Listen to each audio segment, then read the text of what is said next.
কল্পনা করুন আপনি একটি সরু জলপথ ধরে ভেসে চলছেন। দুপাশে আকাশ ছোঁয়া পাথুরে পাহাড়, মাথার উপরে এক ফালি আকাশ, আর চারদিকে এমন নীরব যেন সময় এখানে থমকে গেছে। এটি কোনো বিদেশি গিরিপথ নয়, এটি বান্দরবনের দেবতাখুম। এমন এক জায়গা যেখানে পৌঁছাতে হলে পাড়ি দিতে হয় পাহাড়ি পথ, ঝিরি আর আদিবাসী পাড়া। যত সামনে এগোবেন ততই রোমাঞ্চ বাড়তে থাকবে। তবে দেবতাখুম শুধু সৌন্দর্যের জন্যই বিখ্যাত নয়।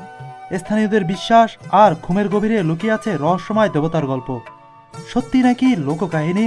চলুন আজ প্রবেশ করি রহস্যঘেরা দেবতাখুমে, আর জানার চেষ্টা করি পাথরের বুকে লুকিয়ে থাকা অজানা সব গল্পগুলো। একজন তো এমনি মারা যায়, এখানেই মারা গেছে। লাশ একদম। আমি তোমাকে ভালোবাসি, নোহা ওই এই ফলটাকে চিনতে পারছেন? এটা কিন্তু বিখ্যাত কাজু বাদাম। চুংচুঙ্গা তরচঙ্গা। দাদা চলে গেছে ওই যে তিন তিন সম্প্রদায় সম্প্রদায়ের মানুষ এখানে বসা ছিল একটু আগে। তাদের পবিত্র একটি স্থান, দেবতা পাথর। দেবতাখুমের আসল যে গিরিপথ সেটা চলে এসেছি। এখানটার পানি 70 ফিট গভীর। দেবতাখুম থেকে শুভেচ্ছা জানাচ্ছি, আমি কাব্য। কাব্য এক্সপ্লোরের নতুন ভিডিওতে আপনাদের সকলকে স্বাগতম। দেবতাখুম কতটা কম খরচে আপনারা ঘুরে যেতে পারেন এবং কি কি সৌন্দর্য উপভোগ করতে পারেন, সকল তথ্যই দিব এই ভিডিওতে। ঢাকার সায়দাবাদ থেকে প্রতিদিন শ্যামলী এনার, শ্যামলী, হানিফ এবং ইউনিক পরিবহনের বাস বান্দরবনের উদ্দেশ্যে ছেড়ে যায়। জনপ্রতি ভাড়া গুনতে হয় 900 টাকা। এছাড়া আপনি কক্সবাজার থেকেও যেতে পারেন বান্দরবনে। আপনারা যারা বান্দরবন ঘুরতে চান, পুরবি আছে, এই পুরবির বাস কাউন্টার এই জায়গায় একদম হচ্ছে যে আপনার বান্দরবন যে বাস কাউন্টার, ওখানে মানে পুরবি কাউন্টারে আসলে 250 টাকা করে টিকিট। এখান থেকে একদম ডাইরেক্ট বান্দরবন। কক্সবাজারের পর্ব শেষ করে এগিয়ে চলছি বান্দরবনের পথে। বান্দরবনের পথ যত এগোচ্ছি ততই যেন সৌন্দর্য বাড়ছে আর মোহমায় আকৃষ্ট করছে।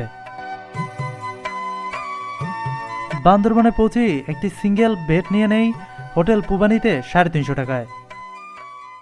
বান্দরবন থেকে সকলকে শুভেচ্ছা জানাচ্ছি। তো বান্দরবন শহরে দাঁড়িয়ে আছি। এখন দেখার বিষয় যে আসলে আমার সাথে কাউকে পাই কিনা। খুঁজতেছি কিন্তু এখনো কাউকে পাইনি। এখন বাজে সকাল 6:50 বেজে গেছে। তো এখনো দেখতেছি যে পাওয়া যায় কিনা। ঢাকার নাকি এখনো বাস সবে এসে পৌঁছায়নি। তো বান্দরবন হিল ভিউ রিসোর্ট থেকে একটু সামনে এগোলেই যে চার্টগুলো থাকে আপনার দেবতাখুম, নীলগিরির সরকারি চার্ট, সেখান থেকে দাঁড়াবো। এরপরে দেখবো যে কাউকে পাই কিনা, তাদের সাথে যাওয়ার ট্রাই করব। আর যদি আপনারা একা যেতে চান তাহলে রাজার মাঠ আছে, রাজার মাঠ থেকে যেতে পারেন। তো যদি নাই পাই তাহলে একাই যেতে হবে। চলুন পাশে একটি হোটেল থেকে সকালের নাস্তা সেরে ফেলি। পরোটা 1 পিস 20 টাকা এবং ভাজি 40 টাকা। তো আমার খরচ হচ্ছে 80 টাকা। প্রায় 1 ঘন্টা দাঁড়িয়ে রয়েছি। এরপরে আরো 3 জন পেয়েছি, তো 4 জন।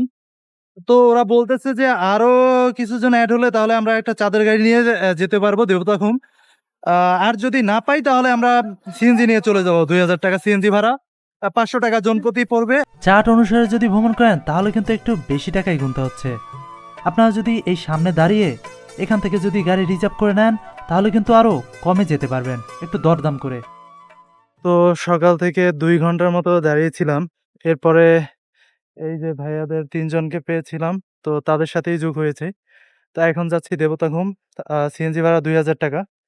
তাহলে আপ ডাউন পার পারসন 500 টাকা করে, মানে। তো এরপরে ওখান থেকে গাইড সহ সবকিছুই আপনাদের দেখাবো। সাঙ্গু নদী পাড়ি দিয়ে ছুটে চলছি দেবতাখুমের উদ্দেশ্যে। যে বান্দরবনের সাঙ্গু দেখেনি সে যেন বাংলাদেশের অর্ধেক সৌন্দর্যই দেখতে পায়নি।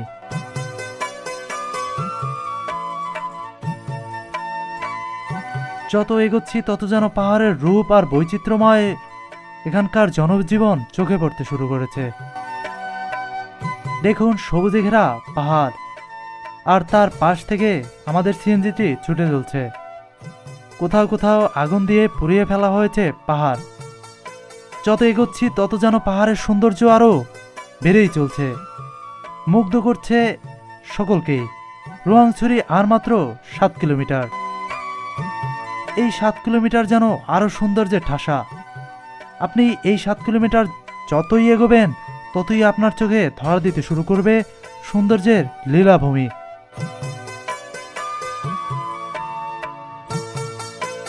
চলতে চলতে দেখা মিলবে পাহাড়ের পাদদেশে এই পুকুর, আর তাকে ঘিরেই রয়েছে এখানকার জনজীবন। আর ঝুম চাষ তো দেখতেই পাচ্ছেন। এখানকার বাড়িগুলো পাহাড়ের পাদদেশে অবস্থিত। পাহাড়েও লেগেছে আধুনিকতার ছোঁয়া। পাহাড়ের উপরেই ট্রাক্টর থেকে চাষাবাদ করা হচ্ছে। দেখুন হাতে একটি গুলশাপ। আসলে এখানকার প্রকৃতি, এখানকার মানুষজনের জীবন জীবিকা যেন সত্যি অবাক করে। কচ্ছপতলি বাজারেই কিন্তু এই গাইড অফিস, এখান থেকেই গাইড নিতে হবে। আর গাইডই আপনাদের সকল কিছুই করে দিবে, তো কোনো টেনশনই করতে হবে না, সে আপনাদের পথ দেখিয়ে নিয়ে যাবে। গাইড ফি 1000 টাকা, সাথে ফর্ম ফি 50 টাকা। আর হচ্ছে সবটাই আপনাদের দেখাচ্ছি। ফর্ম ফি 50 টাকা, গাইড ফি 1000 টাকা। শিলবান্ধা ঝর্ণা যদি আপনারা যেতে চান তাহলে 300 টাকা নিতে হবে। আর জনপ্রতি ভেলার প্যাকেজ হচ্ছে 200 টাকা। আর এনআইডি কার্ড লাগবে, আর যার এনআইডি কার্ড নাই তার জন্ম নিবন্ধন হলেই হবে 2 কপি।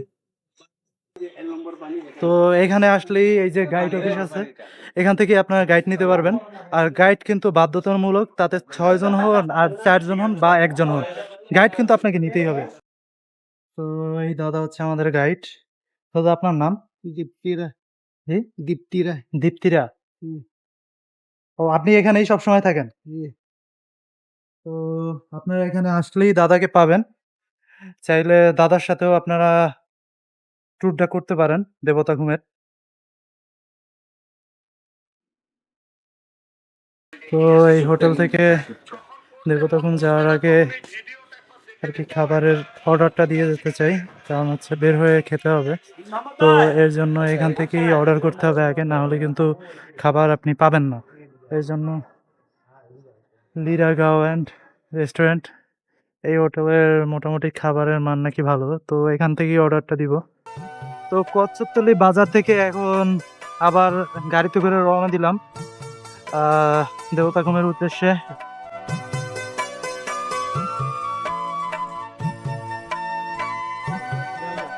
এই ফলটাকে চিনতে পারছেন? এটা কিন্তু বিখ্যাত কাজু বাদাম গাছ। দেখতে পাচ্ছেন একটা কাজু বাদাম আপনাদের দেখাই। এগুলা দাদারা বলছে এগুলো খাওয়া যায়। তো কাজু বাদাম আপনারা যদি দেবতা ঘুম আসেন তাহলে কিন্তু কাজু বাদামের গাছ দেখতে পাবেন। এই যে কাজু বাদামের ফল দেখাচ্ছি, এই যে এত বড় বড় ফল। বাহিরে দেখছি এগুলো কিন্তু আর কি বিয়ার টিয়ার মদ টদ তৈরি করে।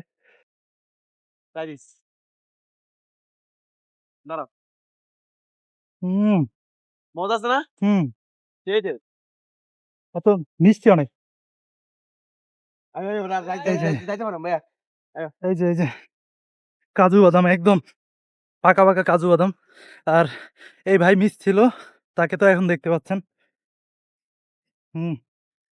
আর আপনারা কিন্তু অবশ্যই এই পর্যন্ত গাড়ি নিয়ে আসবেন, না হলে কিন্তু ভাই সত্যিই কষ্ট হয়ে যাবে। ট্রাকিং পথ সত্যি এতটা খারাপ আর উঁচা, হাঁটতেই কষ্ট হয়ে যাচ্ছে।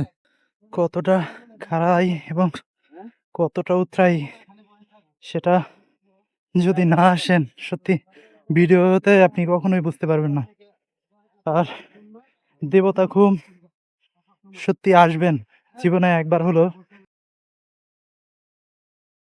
এটা দেখে মনে হবে যেন কাশ্মীরে দাঁড়িয়ে আছি। দেখুন কতটা সুন্দর, আর নিচে একটি ঝিরি। উপর থেকে যে ঝিরিটি দেখিয়েছিলাম সেটি ধরে হাঁটছি, দেখতে পাচ্ছেন। আর সেই চারপাশের পাহাড়, আর এই হচ্ছে ঝিরি। ঝিরিতে এখনো মোটামুটি পানি রয়েছে। দাদা এই নদীটার নাম কি? তারাশা। এই নদীটার নাম হচ্ছে তারাশা নদী। এই এলাকার মানুষের পানি সরবরাহের প্রধান কেন্দ্র এই নদী। এই নদীর পানি যে কতটা সুন্দর তো দেখুন, দেখে আপনাদের একদম ঠান্ডা, পানি কিন্তু একদমই ঠান্ডা। ও সত্যি কলিজা ঠান্ডা করার মতন এক জায়গা। আর পানি যে রোদ, আর এই পানিটা যেন সৃষ্টিকর্তার আশীর্বাদের মতো। এই দেখুন একটি তরমুজ না যেন লাউ সম্ভবত, কত বড় হয়ে আছে, পাহাড়ি লাউ। আর পুরো বিস্তীর্ণ অঞ্চল জুড়ে তো ঝুম চাষ করা হয়েছে। আর এই গহীনের যে পাড়াটি রয়েছে মারমা, তারাই এখানে এইসব ঝুম চাষগুলো করে থাকে। সামনেই রয়েছে সেই আপনার পাড়াটি, মারমা পাড়া। এত গভীরে কিভাবে তারা বসবাস করে, আর বৃষ্টি থেকে শুরু করে কিভাবে তাদের জীবন জীবিকা নির্বাহ করে, সত্যি এ অকল্পনীয়। পাহাড়টি কতটা উঁচু খাড়া দেখতে পাচ্ছেন। আর এখানেও পশুপালন করা হয়।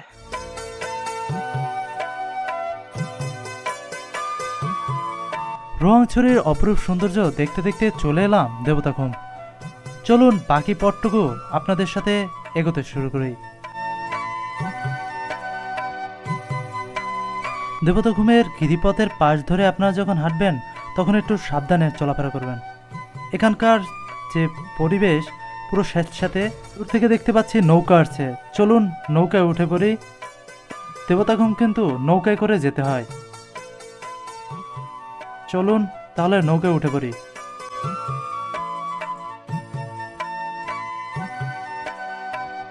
নৌকাতে উঠে বসলাম ও এখান থেকে কিন্তু সুন্দরভাবেই দেখা যাচ্ছে দেবতাখুমের সৌন্দর্য, ওই দেখতে পাচ্ছেন।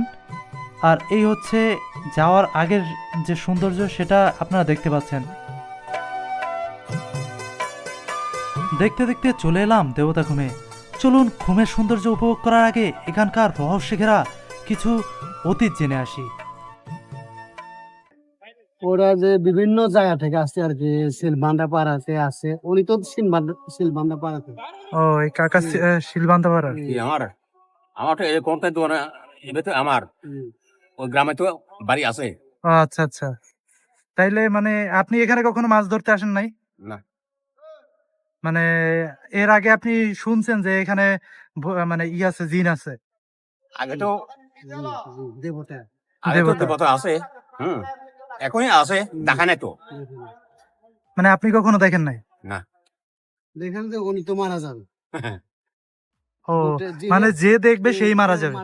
চীনের চেহারা দেখলে তো মারা যায় মানুষ। ওই আপনি চিনে ওই দেবতাকু পাথর আছে না, হ্যাঁ ওই দেবতাকু পাথর মধ্যে যদি আপনার যদি উড়ে অমর সম উড়ে আপনার ওই ফটো যাবো গা, এমনি মারা গেছে তো। একজন তো এমনি মারা যায়, মানে এখানে মারা যায়। এখানেই মারা গেছে? লাশ একদম একজন মারা গেছে তো। বেলাতে পরে মারা গেছে। কি বলেন, মানে এতটা মানে দেবতাদের সাথে কোনো অন্যায় করা যাবে না? না না না না, তারা যেগুলো পছন্দ না করে ওইগুলা করা যাবে না এখানে? করা যাবে না। যে ও, আপনি মুসলিম বৌদ্ধ হচ্ছে আর সে খ্রিস্টান, মানে আপনার কিসের, মানে মারমা না ত্রিপুরা, ত্রিপুরা? আপনার ত্রিপুরা আর আপনার মারমা। মারমা ও, ওরা হচ্ছে বুদ্ধি আর ও। হচ্ছে খ্রিস্টান। ও আচ্ছা আচ্ছা, মানে আপনাদের পূর্বপুরুষই কি সকলে খ্রিস্টান ছিল? জি। আর তাদের তা বৌদ্ধ ছিল? বুদ্ধ বুদ্ধ চাঙ্গর বানতে আছে, বানতে বাঙালি মুসলিম আছে, হ্যাঁ, হিন্দু আছে, বর্প আছে। আপনাদের ভাষাটা কেমন? মারমা ধরেন আমি তোমাকে ভালোবাসি, এটা আপনি কিভাবে বলবেন? কিভাবে বলবে? তুমি মেক গোলা কোন ল, তুমি মেকুয়ালা, হ্যাঁ, মেক গোলা কোন ল, তুমি ভালো আছে না, হ্যাঁ হ্যাঁ, তুমি মেকুয়ালা কুমড়ো, হ্যাঁ, মেক গোলা কোন ল, মে ইচ্ছে ল, মারমা ভাষা এটা। এই মারমা ভাষা এটাই। আর এটা আপনি যদি বলেন ত্রিপুরা ভাষায়? নোহা ওই, আমি তোমাকে ভালোবাসি। নোহা ওই, অন্যহা হয়, নোহা ওই, ওই মানে আমি, হ্যাঁ, ন হাজা ওই, আং নহা ওই, হাজা ওই, হাগা ওই, হাজা ওই, হাগা ওই। আমি তোমাকে ভালোবাসি। তো এই আপনাদের দুইজনেরটাও আলাদা। আর দাদা ছিল ত্রিপুরা, চলে গেছে। ও, তরচঙ্গা দাদা চলে গেছে ওই যে তিন তিন সম্প্রদায় সম্প্রদায়ের মানুষ এখানে বসা ছিল একটু আগে। তো তাদের সাথে কথা বলে আর কি এক একজনের ভাষা আর কি রপ্ত করতেছিলাম। অনেক তো আড্ডা দেওয়া হলো, এবার চলুন আপনাদের দেবতা ঘুমের আসল সৌন্দর্য দেখিয়ে আসি। শেষ পর্যন্ত নৌকা দিয়ে চলতে শুরু করলাম আর দেবতা ঘুমের ভিতরের দিকে প্রবেশ করছি। আর দেখুন আস্তে আস্তে কিন্তু পাহাড়ের যে গিরিপথ এটা কিন্তু অনেক খাড়া হচ্ছে আর এই পাথর পড়ে আছে দেখতে পাচ্ছেন। সত্যি অনবদ্য অসাধারণ সৌন্দর্য। আর পানি কিন্তু প্রচন্ড ঠান্ডা। এই দেখুন কত বড় বড় পাথর এখানে পড়ে আছে। দেবতাখুম স্থানীয় মারমা ও তরচঙ্গা সম্প্রদায়ের কাছে বহু বছর ধরেই পরিচিত ছিল। তবে 2018 সালের পর সামাজিক যোগাযোগ মাধ্যমে এর ছবি ও ভিডিও ছড়িয়ে পড়লে এটি দেশজুড়ে ভ্রমণ পিপাসুদের নজর কেড়ে নেয়। এই যে জায়গাটি দেখতে পাচ্ছেন একটি পাথর, তো এটা হচ্ছে তাদের পবিত্র একটি স্থান, দেবতা পাথর। এর উপরে ওঠা নামা সম্পূর্ণ নিষেধ। তারা এখানে পূজা অর্চনা করে থাকেন। আর দেখতে পাচ্ছেন মোমবাতি জ্বালিয়ে তারপরে একটি ছোট কুঁড়ে ঘরের মতো এখানে দেবতার বাস, যার জন্য তারা এখানে পবিত্র মনে করে। আর এই জায়গাটিতে কাউকে নামতে দেওয়া হয় না। দেবতাখুমের আসল যে গিরিপথ সেটা চলে এসেছি। এখানটার পানি 70 ফিট গভীর।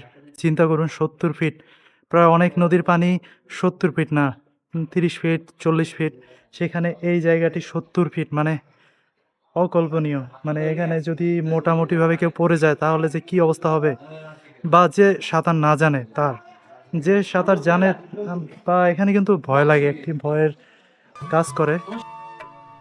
এখানকার সৌন্দর্য তো দেখতেই পাচ্ছেন। মারমা ভাষায় ঘুমের শব্দের অর্থ হচ্ছে গভীর জলধারা, আর এখানটা প্রায় 70 থেকে 80 ফুট গভীর। দেবতা ঘুমের শেষ প্রান্তে চলে এলাম। তো সামনে ঝর্ণার মতো একটি ঝিরি আছে, সেখানে যাচ্ছি।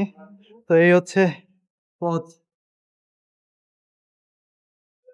ঝিরি থেকে অঝোর ধরে পানি ঝরছে আর পাথর কিন্তু সত্যি অনেক পিছিল, সাবধানে নামবেন। এইমাত্র পড়েই গেছিলাম, তো যেহেতু জুতা নিয়ে আসা বারণ সেহেতু আরো ভয়ঙ্কর অবস্থা, যেহেতু জুতা ছাড়া চলা সচরাচর হয় না, যার জন্য বেশি কষ্ট হয়ে যাচ্ছে। আর এই হচ্ছে ঝিরি, সত্যি অসাধারণ। ভিতরের দিকে হয়তো ঝর্ণা আছে, ভিতর থেকে একটা দেখা যাচ্ছে যে ঝিরির মতন ঝর্ণা দিয়ে পানি পড়ছে অনেক। দেবতাখুম থেকে কচ্ছপতলী বাজারে ফিরে আমরা মোটামুটি খাবার শুরু করি। আমাদের অর্ডার দেওয়া ছিল 220 টাকা ব্রয়লার মুরগি আর সাথে এই আলু ভর্তা, এগুলো দেখতে পাচ্ছেন। আর এখানকার খাবারের মান ছিল সত্যি অসাধারণ। বান্দরবনের দেবতাখুম সকল সময় সুন্দর। আপনারা কখনোই প্রকৃতির এই অপরূপ সৌন্দর্য দেখা থেকে মিস করবেন না।